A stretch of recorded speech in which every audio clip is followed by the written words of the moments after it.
Hello friends, आप सभी का स्वागत है एक और नया वीडियो में। आज हम लोग डिस्कस करने जा रहे हैं क्लाइमेटोलॉजी का दूसरा टॉपिक। आज हम लोग शुरू करने जा रहे हैं। उससे पहले हम लोग समझेंगे कि जैसा कि आप लोग जानते हैं कि एक टॉपिक हम लोग क्लाइमेटोलॉजी का एटमॉस्फेयर के बारे में कंप्लीट डिस्कशन कर चुके हैं, जिसका हम लोग थ्योरी पहले समझे, कॉन्सेप्ट पहले समझे, फिर उसके बाद PYQs भी सॉल्व कर चुके हैं।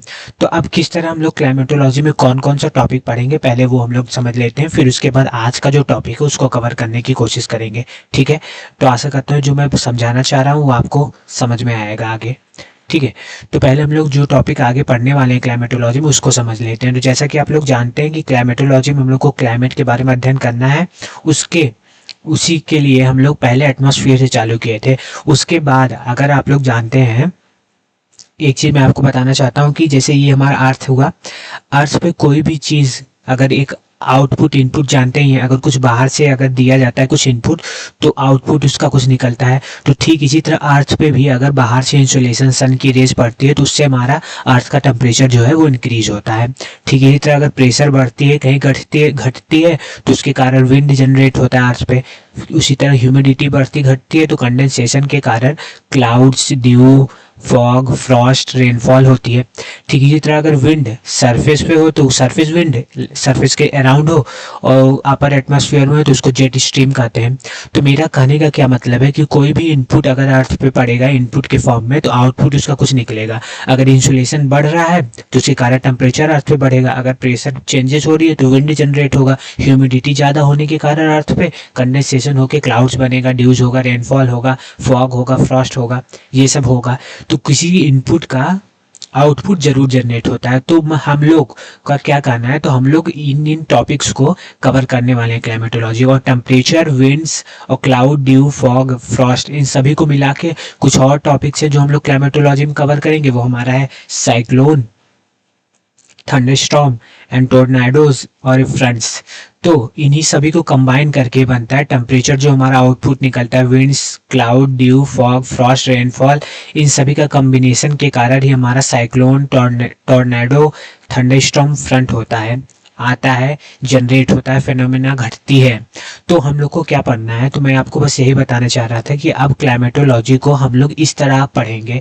पहले आज हम लोग का टॉपिक में है इंसुलेशन कवर करेंगे, फिर टेम्परेचर को पढ़ेंगे, फिर प्रेशर बेल्ट को पढ़ेंगे, फिर विंड्स को, फिर उसी में जेट स्ट्रीम के बारे में भी हम लोग पढ़ेंगे, फिर ह्यूमिडिटी जानेंगे, फिर उसके बाद clouds, dew, fog, frost, rainfall, इन सभी का डिस्कशन करके फिर हम लोग जब आखिरी में क्लाइमेटोलॉजी में पहुंचेंगे तो हम लोग साइक्लोन, थंडरस्टॉर्म, टोर्नाडो, फ्रंट्स, इन सभी के बारे में डिस्कस करेंगे। तो मैं आपको आशा करता हूं कि आपको ये पूरा कॉन्सेप्ट मतलब पूरा ओवरऑल समझ में आया होगा कि हम लोग आगे क्लाइमेटोलॉजी को कैसे पढ़ने वाले हैं। ठीक है, तो आज का मेन टॉपिक है हमारा इंसुलेशन। तो इंसुलेशन को पढ़ने से पहले हम लोग समझेंगे ये जो टेम्परेचर डिस्ट्रीब्यूशन कैसा है अर्थ पे, यानी कि अर्थ पे कहाँ कहाँ कैसा कैसा टेम्परेचर, किसके कारण टेम्परेचर मतलब इतना गर्मी महसूस होती है, कैसे टेम्परेचर डिस्ट्रीब्यूट है अर्थ पे, उसके बारे में हम लोग को समझना है। तो जैसे कि आप लोग जानते हैं कि सन जो है वो अल्टीमेट सोर्स ऑफ हीट है, यानी कि सन के कारण ही सारी हीट सन से ही हमें प्राप्त होती है अर्थ के सरफेस पे।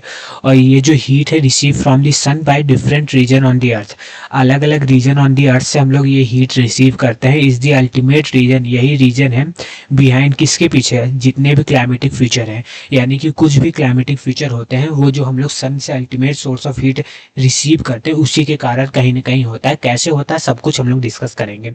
ठीक है, सो हमें अंडरस्टैंडिंग करना है क्या pattern of the distribution of temperature के पैटर्न का डिस्ट्रीब्यूशन को अंडरस्टैंड करना है। डिफरेंट रीजन में डिफरेंट टेम्परेचर का डिस्ट्रीब्यूशन होता है, और वही जो हमें समझना है उसके बारे में, क्योंकि ये इंपॉर्टेंट है अंडरस्टैंडिंग के लिए। क्लाइमेटिक फीचर जैसे हमारा विंड सिस्टम, जैसा कि मैं बताया आपको विंड्स के बारे में हम लोग पढ़ने वाले हैं। प्रेशर सिस्टम, यानी कि प्रेशर बेल्ट्स के कारण ही विंड का जनरेशन होता है, ये भी सब हम लोग पढ़ेंगे। ठीक है, तो प्रेसिपिटेशन के बारे में भी हम लोग पढ़ेंगे। तो आज हम लोग क्या शुरू करने वाले हैं, आज हम लोग इंसुलेशन के बारे में पढ़ने वाले हैं। इंसुलेशन यानी कि इनकमिंग सोलर रेडिएशन कहाँ से आता है, सन से। सन क्या है, अल्टीमेट सोर्स ऑफ हीट है, अल्टीमेट सोर्स ऑफ हीट है, किसके लिए, अर्थ सन के लिए अल्टीमेट सोर्स ऑफ हीट है, ये अल्टीमेट सोर्स ऑफ एनर्जी भी कर सकते हैं। ठीक है, सन, जिससे हमारा इंसुलेशन आता है अर्थ की सरफेस पे, तो वही हम लोग को इंसुलेशन के बारे में पढ़ना है। तो चलिए समझते हैं कि इंसुलेशन वाकई में होता क्या है, क्या होता है इंसुलेशन।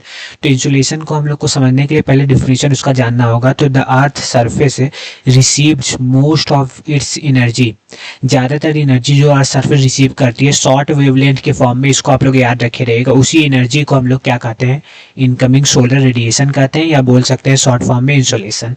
तो यानी कि जो अर्थ सरफेस पे जो भी एनर्जी हम लोग वो करते हैं, एब्जॉर्व करते हैं, रिसीव्ड करते हैं शॉर्ट वेवलेंथ के फॉर्म में, उसी को हम लोग इनकमिंग सोलर रेडिएशन कहते हैं, या शॉर्ट में उसी को हम लोग इंसुलेशन कहते हैं। ठीक है, तो अगर आगे बात करते हैं इंसुलेशन को और क्या कहते हैं, तो इंसुलेशन को कह सकते हैं proportion of solar energy received, यानी कि कुछ क्वांटिटी में, कुछ प्रपोर्शन में जो सोलर एनर्जी को हम लोग रिसीव्ड करते हैं वही हमारा इंसुलेशन होता है। या बोल सकते हैं इंटरसेप्टेड बाय अर्थ, अर्थ से जो इंटरसेप्ट, जो रोकते हैं, जिस एनर्जी को हम लोग अर्थ से रोकते हैं, इंटरसेप्ट करते हैं, रोकते हैं यानी कि अर्थ पे सरफेस पे आता है, टकराता है, तभी तो हम लोग विरोध करते हैं, इंटरसेप्ट करते हैं, तो वही, या बोलिए इंटरसेप्टेड बाय द अर्थ, ऐसी एनर्जी जो अर्थ से इंटरसेप्ट होती है उसी को हम लोग इंसुलेशन कहते हैं।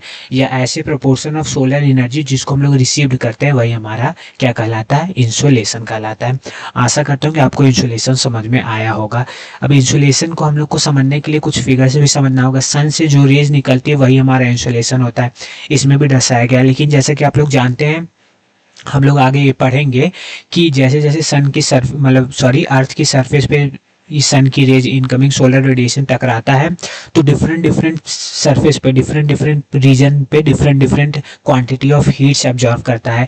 यानी कि पोल पे कुछ कम करता है, इक्वेटर पे कुछ ज़्यादा करता है, फिर इधर भी पोल पे कुछ कम कर सकता है, इसके बीच में मीडियम में हीट एब्जॉर्व करता है। क्यों करता है, सब कुछ मैं आपको बताऊंगा कि कैसे टेम्परेचर वेरी करता है इंसुलेशन का डिफरेंट पार्ट ऑफ दी अर्थ पे, अर्थ के डिफरेंट डिफरेंट पार्ट पे टेम्परेचर कैसे वेरी करता है, क्या कारण है। लेकिन ये जो हमारा अर्थ का, जैसे कि हम लोग पढ़े हैं कि 5 लेयर पाया जाता है, ट्रोपोस्फेयर, स्ट्रेटोस्फेयर, मेसोस्फेयर, एक्सोस्फेयर, इससे पहले हमारा थर्मोस्फेयर पाया जाता है। तो ये जो एक्सोस्फेयर है, आखिरी लेयर है एटमॉस्फेयर का आखिरी लेयर जो है, वहाँ पे जो सन से रेज आती है वहाँ तक वो कांस्टेंट होती है, सभी जगह पे कांस्टेंट पड़ती है, यानी कि सभी जगह पे सेम क्वांटिटी ऑफ इंसुलेशन पड़ता है आखिरी लेयर ऑफ द एटमॉस्फेयर पे, जिसको हम लोग एक्सोस्फेयर कहते हैं। इसीलिए उसको वहाँ बोलते हैं कि हमारा सोलर, उसी को हम, उस लेयर को हम लोग उस समय जब इंसुलेशन पड़ता है तो इसको बोलते हैं सोलर कांस्टेंट। यानी कि जो सोलर इंसुलेशन है, यानी कि जो इंसुलेशन है, इनकमिंग सोलर रेडिएशन बोलिए या सोलर रेडिएशन बोलिए, वो आखिरी लेयर ऑफ द एटमॉस्फेयर जिसको हम लोग एक्सोस्फेयर कहते हैं वहां तक कॉन्स्टेंटली आती है, वहां के सरफेस पे सभी जगह सेम क्वांटिटी ऑफ इंसुलेशन पड़ती है। लेकिन जब ये अर्थ के सरफेस पे पड़ती है तो different part of the earth पे different different quantity of insulation strike करती है, टकराती है। क्यों करती है, सब कुछ हम लोग आगे पढ़ेंगे, बस आपको यही जानना था। और ये जो इंसुलेशन है, अब हमें इसको अगर वेवलेंथ के फॉर्म में समझना है तो इंसुलेशन होता है इलेक्ट्रोमैग्नेटिक स्पेक्ट्रम होता है। ये क्या है कि इलेक्ट्रोमैग्नेटिक स्पेक्ट्रम है। तो इलेक्ट्रोमैग्नेटिक स्पेक्ट्रम का आप लोग सीरीज पढ़े होंगे बचपन में, मतलब हम लोग क्लास 10th में 11th में पढ़े होंगे। तो कैसा था, जो पार्ट ऑफ द इंसुलेशन हमें नेकेड आइज से देखने को मिल जाता है, उस पार्ट ऑफ इंसुलेशन को हम लोग विविग्योर कहते हैं। इसका वेवलेंथ मीडियम रेंज का होता है और इसको हम लोग आंखों से देख सकते हैं। इसीलिए जो इंसुलेशन का ऐसा पार्ट जो हम लोग विजिबल कर सकते हैं, विजुलाइज कर सकते हैं, देख सकते हैं, उसको हम लोग विविग्योर कहते हैं। और इसका वेवलेंथ जो होता है वो मीडियम में होता है, ना ये लॉन्ग वेवलेंथ में होता है, ना एकदम शॉर्ट वेवलेंथ, लेकिन नियर अबाउट शॉर्ट वेवलेंथ के पास ही होता है। ठीक है, तो वो विजिबल रेंज हुआ। और जिसका वेवलेंथ इससे कम रहता है वो ultraviolet, X rays, gamma rays. इधर जिसका वेवलेंथ ज़्यादा होता है इंफ्रारेड, और ये माइक्रोवेव और रेडियो वेव का वेवलेंथ सबसे ज़्यादा होता है। तो वेवलेंथ जैसे जैसे हम लोग इस साइड आएंगे, जैसे जैसे इधर आएंगे हम लोग, वैसे वैसे हमारा वेवलेंथ इंक्रीज होगा, फ्रीक्वेंसी कम होगा, क्योंकि लैम्डा इक्वल टू होता है 1/f। यानी कि जैसे जैसे ये हमारा लैम्डा ये वेवलेंथ है और ये हमारा f जो है फ्रीक्वेंसी है, तो वेवलेंथ जब इंक्रीज होगा तो ये इन्वर्सली प्रोपोर्शनल फ्रीक्वेंसी है, तो फ्रीक्वेंसी घटेगा। इसीलिए इधर जैसे जैसे हम लोग आ रहे हैं तो वेवलेंथ हमारा इंक्रीज हो रहा है। ठीक है, वेवलेंथ हमारा इंक्रीज हो रहा है, इसके कारण फ्रीक्वेंसी हमारा डिक्रीज होगा। तो सबसे कम फ्रीक्वेंसी रेडियो वेव की होगी, सबसे ज़्यादा फ्रीक्वेंसी गामा रेज की होगी। ठीक है, क्योंकि इधर शॉर्ट वेव रेडिएशन है, शॉर्ट वेवलेंथ वाले रेडिएशन है। जिसका शॉर्ट वेवलेंथ होता है उसकी एनर्जी ज़्यादा होती है, ये आप लोग याद रखे रहिएगा।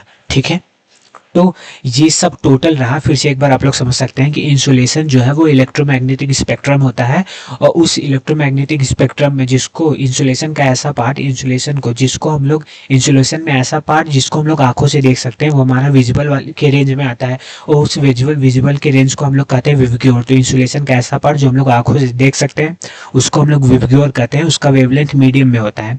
ठीक है, उसके बाद हमारा gamma rays, X rays, ultraviolet, infrared, microwave, radio wave, ये सब अलग अलग कैटेगरीज के वेव्स हैं। कुछ इसमें से लॉन्ग वेव रेडिएशन वाले हैं, लॉन्ग वेवलेंथ वाले हैं, कुछ इसमें से शॉर्ट वेवलेंथ वाले हैं। जिसका वेवलेंथ ज़्यादा होता है उसका फ्रीक्वेंसी कम होता है, मैं आपको बताया क्यों, क्योंकि लैम्डा इक्वल टू 1/f होता है। और जिसका शॉर्ट वेवलेंथ होता है उसका एनर्जी ज़्यादा होता है, लॉन्ग वेवलेंथ वाले का एनर्जी कम होता है। तो ये ओवरऑल डिस्कशन हुआ हमारे इंसुलेशन का। अब हम लोग आने वाले वीडियोज़ में पढ़ेंगे कि इंसुलेशन कैसे वेरी करता है different part of the earth पे। ठीक है, तो आशा करता हूँ कि वीडियो आपको अच्छा लगा होगा। तो अच्छा लगा तो कमेंट करके, इस चैनल को सब्सक्राइब करके, लाइक करके ज़रूर हमें बताइए। ठीक है, तो आज के लिए इतना ही, धन्यवाद।